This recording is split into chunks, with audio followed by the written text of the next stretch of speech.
People talk about Sam Raimi a lot. People talk about the Evil Dead movies endlessly. People talk about Sam Raimi's, they talk about Darkman.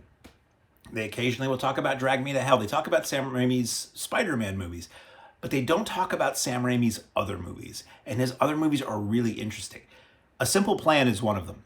1998, A Simple Plan. I saw this in the theater and I was blown away at the time. It does not feel like a Sam Raimi movie. It feels like a good movie. And he has that ability. He has the ability to turn on the Sam Raimi style and you could watch a movie and go, that's a Sam Raimi movie. And then he can make a movie like A Simple Plan or The Gift or For Love of the Game. And they're just solid dramas. And this movie is incredibly good. Arrow has just released this on 4K. I was able to see this movie theatrically recently on an original theatrical film print on the giant screen, and it's still fresh in my mind, and I just reviewed it again literally before I started recording this. I watched all the extras on this Blu-ray, and it is such... I'm over the word underrated because apparently the internet discovered the word underrated a couple of years ago, and they want to slap it on everything they like that other people think is not very good. But this is a movie that is truly, I'm not going to say the word, but it's truly that. It's a film that most people saw, maybe forgot. It's so good. We're going to get into actually what it's about in a second. So this is a 4K release. I do not believe they have a Blu-ray edition of this. 121 minutes long.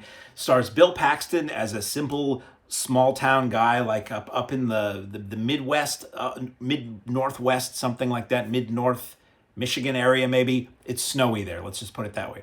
Small town.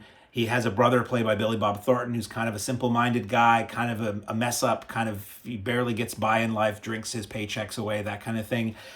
Billy Bob Thornton is tight with a guy, Brent Briscoe, who you would recognize if you saw him, another kind of small-town, simple guy. Bill Paxton's wife is Bridget Fonda. She's expecting.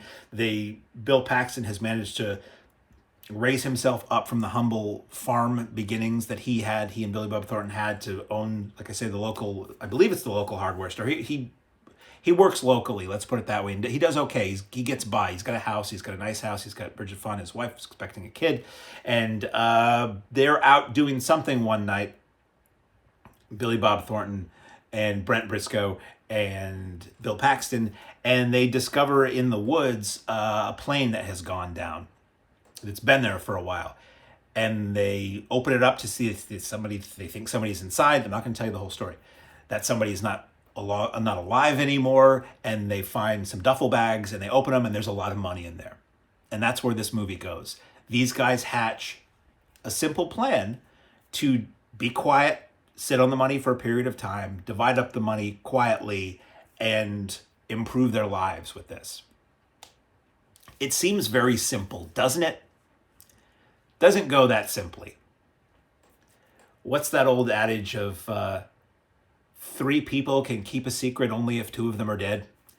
This movie, it's this amazing kind of neo-noir-y, I call it a circling the drain movie. It is ultimately an incredibly sad movie because these 3 people who have differences and similarities, it just doesn't work out the way they want it to. I'm not going to give you any more details other than it gets more and more complex as it goes along, and more mistakes are made, and more things are done to try to correct those mistakes that only create bigger mistakes.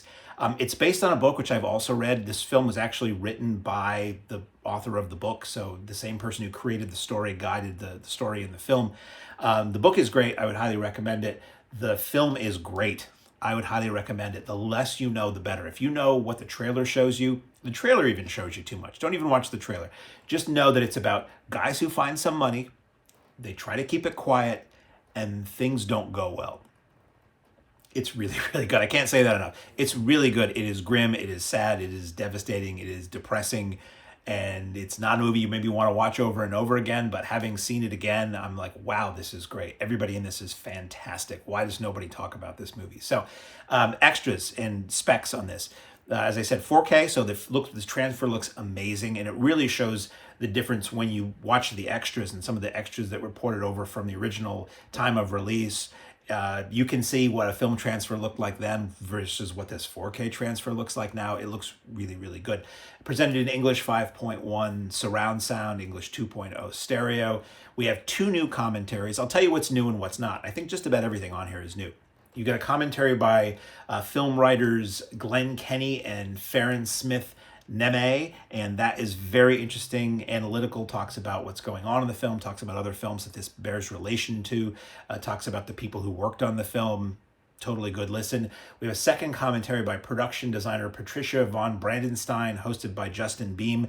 That's also fascinating because you get an account from somebody who was there for the duration of the production, how they did certain things, things that were originally planned but didn't make it to screen, circumstances of production, what it was like to work in the snow, when it's fake snow, when it's real snow, and some analysis of the characters and things like that. Of Ice and Mend with Alar Kivilo, sorry, that's a new extra. That is an interview with the cinematographer talking about the film. That's 8 minutes. Standing Her Ground with Becky Ann Baker. This is a new interview with the actress who played Nancy in the film. That's 6 minutes. You get Dead of Winter with Chelsea Ross. And I see the name. I don't recognize the name. I'm like, oh, it must be a female in the film. It's a guy. It's a guy you would recognize. It's a guy whose name, he's the guy in Major League who said, "Up your butt, Jobu." So you know this guy. He plays Sheriff Carl Jenkins in the film. This is an new interview with him talking about the movie. That's 11 minutes. And then you get original on-set interviews that were done for like electronic press kits and use in media reports or interviews or stuff like that. You get Bill Paxton, Billy Bob Thornton, Bridget, Fonda, Sam Raimi, and James J. Jackson. Those are all just a couple minutes each, and with like little flashes to black in between each of the pulled out segments that were for use for like local news and Entertainment Tonight and places like that. Those are all 4:3 standard def. You get behind the scenes, that's 7 minutes of raw B-roll. That's also 4:3 standard. I always do this 4:3. It looks like I'm at an Ozzy Osbourne concert or something. I mean, it's square in a widescreen. 4:3 raw videotape B-roll of preparing the exteriors, shooting outdoors, shooting on set indoors, stuff like that. And that's just presented without comment or narration. And then you get a trailer that's 2 minutes, the original trailer. It's 4:3.